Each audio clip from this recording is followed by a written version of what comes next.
Hey guys, and welcome to LBB Coaching Week 2. Yes, where we're talking to you guys about communicational styles. Today's episode, we're talking about why men fix and why women just want to be heard. And look, I will let you know we're here to help you grow, transform, and heal. So, ladies, let me ask you a question, because specifically we're dealing with the men today. Ladies, have you ever poured out your heart, told a man about a bad day or a bad situation, only for him to say, just do X, Y, and Z? They give you a solution. They haven't heard you. They haven't validated you. They haven't made you feel like they understood where you were coming from. They've literally ran to the solution. And it's made you more upset because you felt like he didn't really grasp what you were actually saying. Fellas, let me give you some solid advice. If I'm going to say anything today, is don't run to a solution, but first run to validating emotions. Hear your lady out, and that then can proceed into solutions. But today, we're not just talking about why men fix issues. We're also talking about how men do try to fix issues, but fix it incorrectly. I mean, how do you fix an emotional issue? If she's not feeling heard, seen, understood in a relationship, can you take her on holiday for Valentine's Day? Fix it. Can you buying a gift, a car, a house, fix those emotional issues? Whilst you can do those big grand gestures, the big myth behind that is that it will solve the issue. And in reality, all you've done is mitigated the small issues to later on. It will come up just a little bit later on, and the problems will still persist, and you'll be in the same position again. How frustrating. So today, we're going to be focused on helping you not just run to a solution, help you understand why women find it infuriating when we run to solutions, even though I understand, because it's obvious that that solution would save you a whole lot of talking. But that's how women connect. They connect by talking. So we're going to break it down for you in the next few moments as well. So make sure you do me a massive favor. You like it, you share, you subscribe to the channel. And if you do love some coaching and personal one-on-one, well, listen, first and foremost, watch this video and then you can discuss it a little bit later on. All right, let's get into this video. I want to bring up my little board, which I always have, okay? And I want to talk about this thing. Why is it that men specifically want to fix things? And I spoke about this in week 1.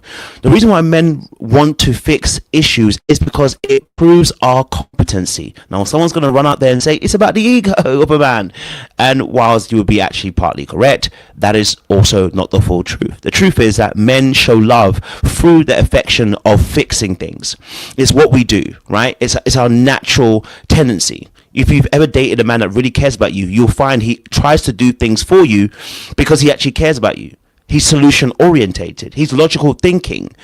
And so for him, helping out is a part of his way of actually trying to show you that he cares about you. Number 2, men process information differently than women. Okay, they do it differently. We need a time away. Sometimes we need to process in silence. We need to stay away a little bit just to be able to gain our thought process. Number 3, our miscommunication happens because women want to be heard, sometimes validated, understood, seen, and that doesn't happen when you run to a solution. In fact, it's very similar to when somebody says, I'm dealing with a particular issue, and you say, I'm going to pray for you. What you're really saying is, you don't really want to deal with the actual issue. You want to run away from it. For women, that doesn't work for them. And so women believe in listening as a form of care and appreciation. They will give solutions, but after they've done that. And so thus, when you're dealing with a woman, the Bible says 12 women according to knowledge, we have to do the same. Okay, so male perspective. I spoke about this last week a little bit, but I want to just quickly touch on it again, and before we go into our main topic, is that men respect other men who build. And so thus for, in the male man's mind, if I can build with my woman, if I can help build or solve her issue, then I will gain her respect. And while that is somewhat true, you will gain her respect. She will appreciate you. We hear women talk about it all the time, joke or no joke. Get you a man that can build you a house, right? How many men can build a house in 2025? Yeah. We hear it a lot because women do actually value that. But the reality of the situation is, for her to feel emotionally connected, which is what you want in a relationship, you are going to have to be able to validate her feelings before you offer a solution.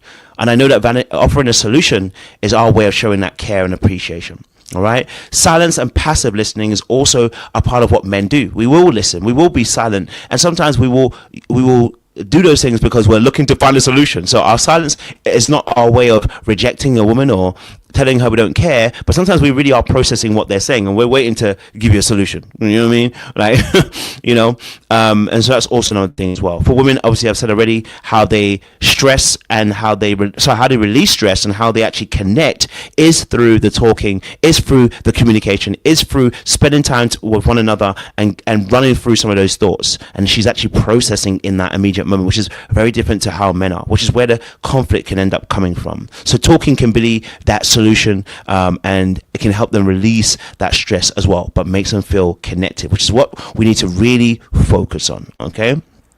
All right. So I'm going to skip past it because we talked about this last week. Okay. All right. But it's all about the validation. But we're going to focus on the big gesture myth, because when I'm talking about men fixing things, right, there's nothing wrong with fixing things if you're actually fixing things. There's nothing wrong with fixing things so long as you're actually fixing things.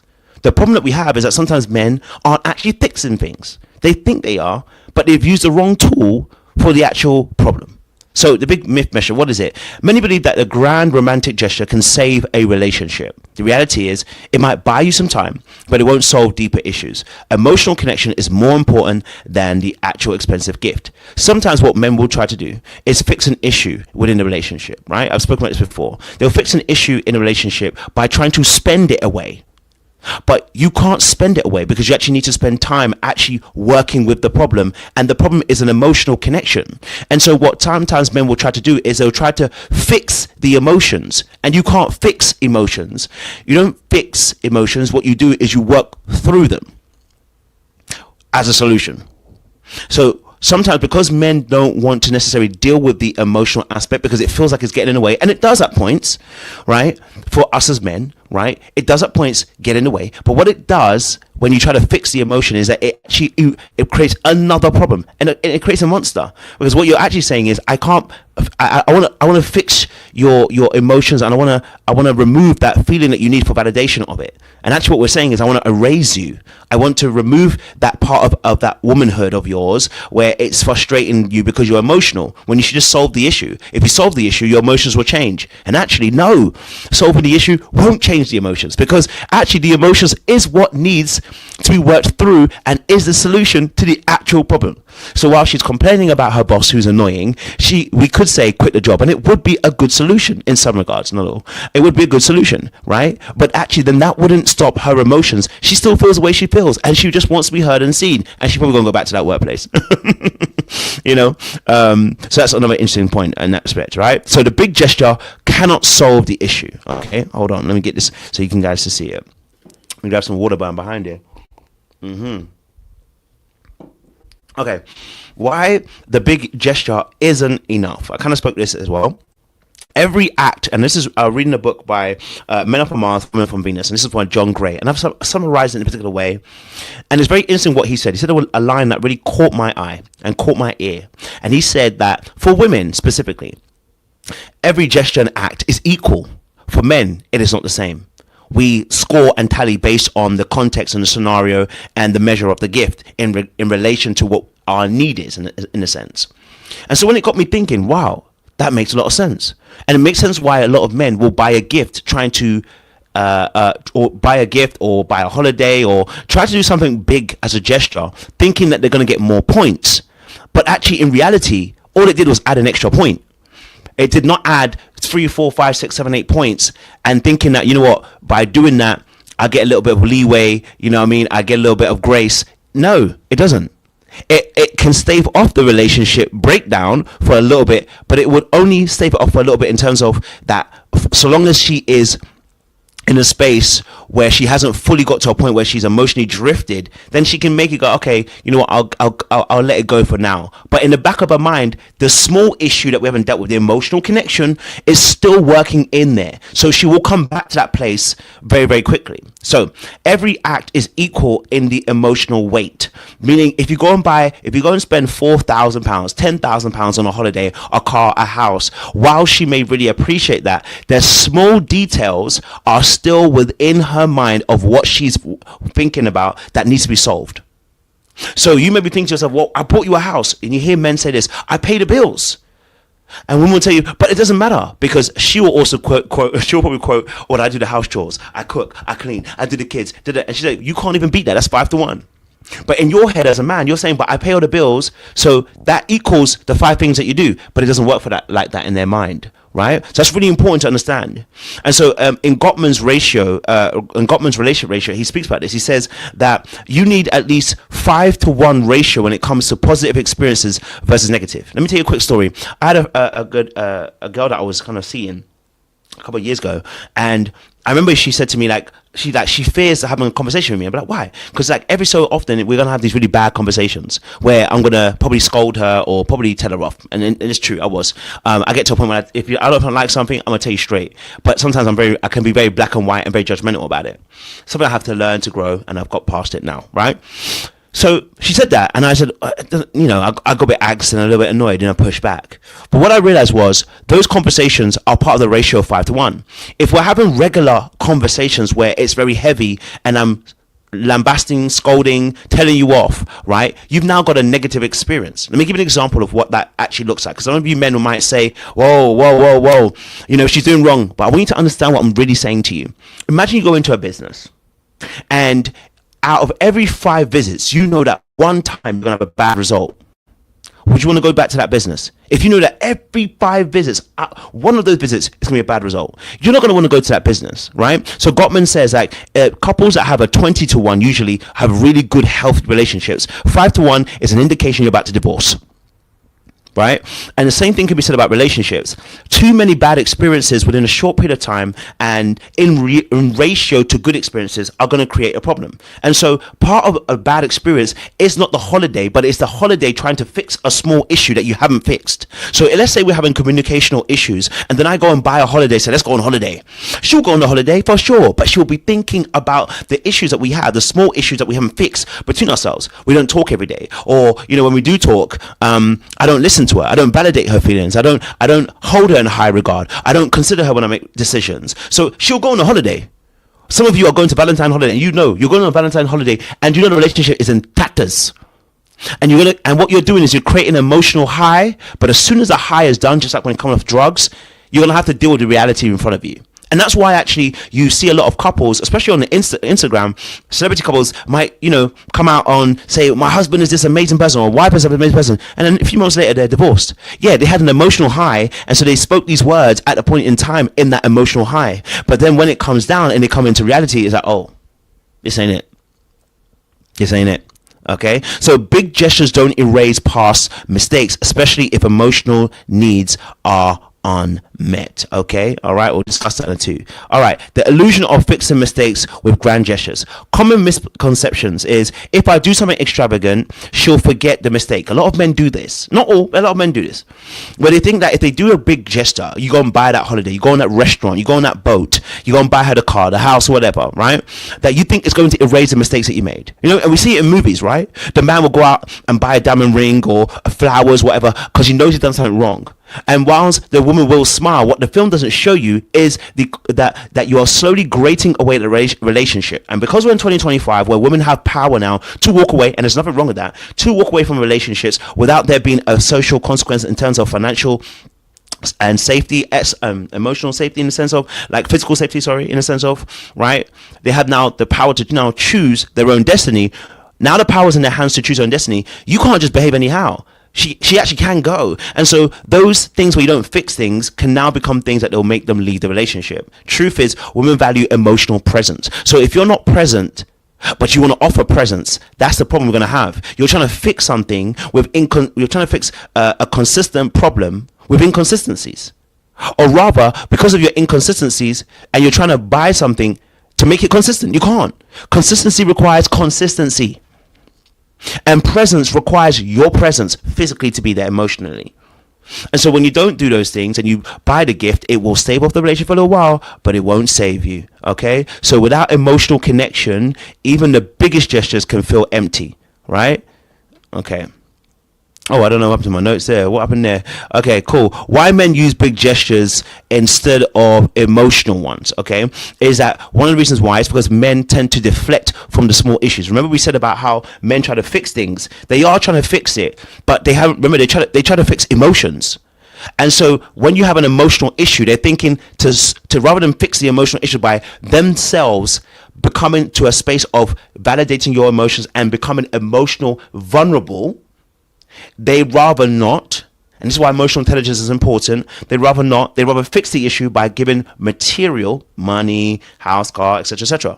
So if I create one amazing experience, she'll forget the small problems, right? This mindset ignores the core relationship needs, okay? Number two, to make up for mistakes. So they'll use these things to make up mistakes, using money or gifts as a temporary fix rather than working through the actual issue and the emotional damage. Why? Because sometimes men, you know how you hear saying men, they feel uncomfortable when a woman gets upset. And in fact, they can get upset at the fact that you're upset. And it's because the emotional stability and the regulation they don't necessarily have. And so unless they work on it, they can't hold space for your emotions because they're not even holding space for their own. That's really important. We've got to be able to hold space for your own emotions to be able to understand how to hold space for someone else's. But if you don't want to work through that, you'd rather just spend it away, right? Avoid, be dismissive. Okay. I don't know what's going on in my notes. This is not how it looks like. It really buggered me, this internet. Anyway, so some men rely on gifts, sex, or experiences to shut her up instead of addressing emotional problems. So emotional problems within a relationship and solutions, right? Some of the solutions to fixing those emotional problems are active listening, apology languages, consistent behavior changes. So if you are in a relationship, the three simple things men can do, right? So men, if you listen to this, you can do three simple things. Actively listen, right? That's body language. That's eye contact. That's that's fillers. That is asking extra questions on top of that. Oh, okay, I heard you said this. What does that mean? Right? Apology languages. Oh, this is a book which was written by a person who wrote Love Languages too. Understanding that sometimes a story isn't enough. It may be that you need to go and buy. It may need to, like, let's say if you broke an item, you may need to go and replace the item. It may be, sorry, can you forgive me? Might be an extra first and for another. There's 5 apology languages that you can look into as well, right? And then actually change your behavior is actually another apology language. Actually changing the behavior. So if you know you got a certain behavior that she has kept on mentioning, don't keep doing it and then be like, I don't know why we broke up in the end. No, actually hear her. And if someone is saying it once or twice, don't let them say it 5, 6, 7, 8, 9 times and then be confused at the end what's happening and then think I'm going to buy a gift as I feel guilty because I haven't heard her and she's getting stressed and frustrated and think I'm going to buy her back. That isn't going to work long term.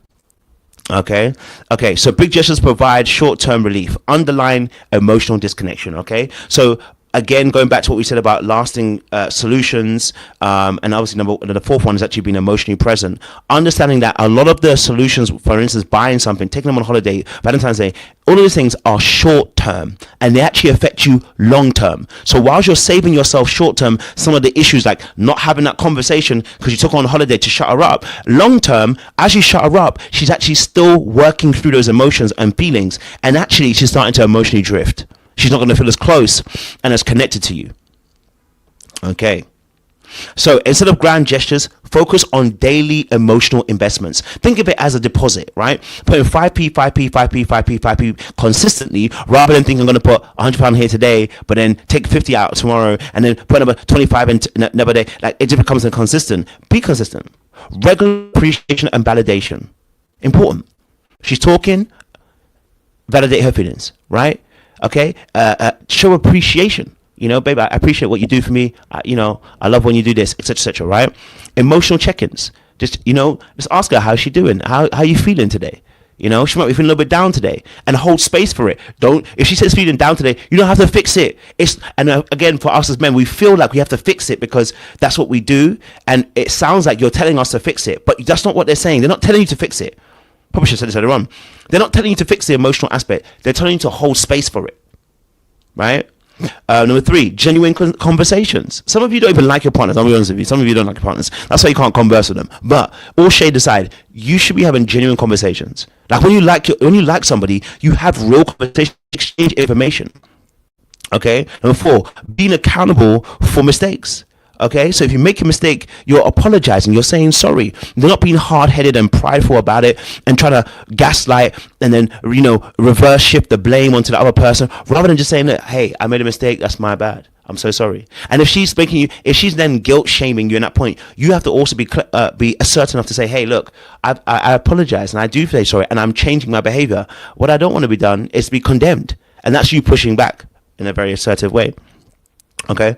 And number 5, consistent acts of love and respect. Now, this goes back to love languages. What is the love language of your partner? Once you decipher that, you now know how to approach the situation. We don't love people the way that we want to be loved. We love them the way that they want to be loved. And so I need to find out, are you acts of service? Are you gifts of, are you gifts? Are you words of affirmation? Are you, quality time? Are you, and a fifth one. There's a fifth one, and I've probably forgot it. You know what I'm saying to you? You find out what their love languages is, and then you supply their need. Okay. Again, big gestures are temporary. So these are key takeaways. Big gestures are temporary and not a fix. Emotional connection outweighs material gifts. And number 3, men need to engage in emotional solutions, not financial ones. So there's nothing wrong with fixing something, but are you fixing it with the right tools? Number 5, the best way to fix a mistake is through communication, apology, and a behavior change, right? And so I want to say this to any man out there. You don't have to fix her emotions, okay? You're not responsible for her emotions.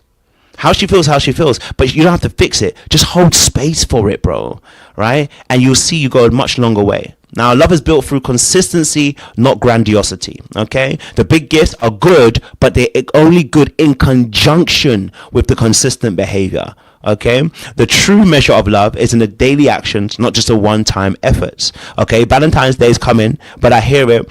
But if you haven't been putting deposits in the bank before then, it's going to be a great emotional high, but it's going to die after you finish, right? That day when it's done, she'll go back to normal base and remember the small things have not been done. Okay, build emotional security, not just financial gestures. Okay, we build emotional security when we are able to hold space for other people. We don't judge them when they are telling us things. We create a safe space for them to be able to tell us and share their hearts and their deepness as well. Okay, so I'm going to leave it there for you guys. I hope you guys have liked, share, subscribe. I hope you guys are liking these kind of videos that we're breaking down. I really want to help people be able to have consistent communication and actually understand that this is a part of a healthy relationship. Next week we are going to talk about the ladies. So ladies, be aware, because we're talking about the men and how they can do things better. We're going to talk about your way of doing things better, because it's not always we have to talk. It's not always that we have to listen and hear you. Sometimes there is a need for solution. Sometimes there's a need also to hear your man out as well and understand his point of view. So we'll talk about that next week as well. Make sure you guys like, share, subscribe, click on that bell button for the notifications of the uploads. And don't forget, if you are somebody who's going through these situations right now, maybe you heard this video and you're like, it makes sense, but I'm not fully grasping it, or I'm having the same kind of issues in my relationships, then listen, reach out to us in down below in the description box. Click on the link and get into our coaching as well, one-to-one. We want to help you guys grow, transform, and heal. And we're going to see you very, very soon. Much love, much appreciation.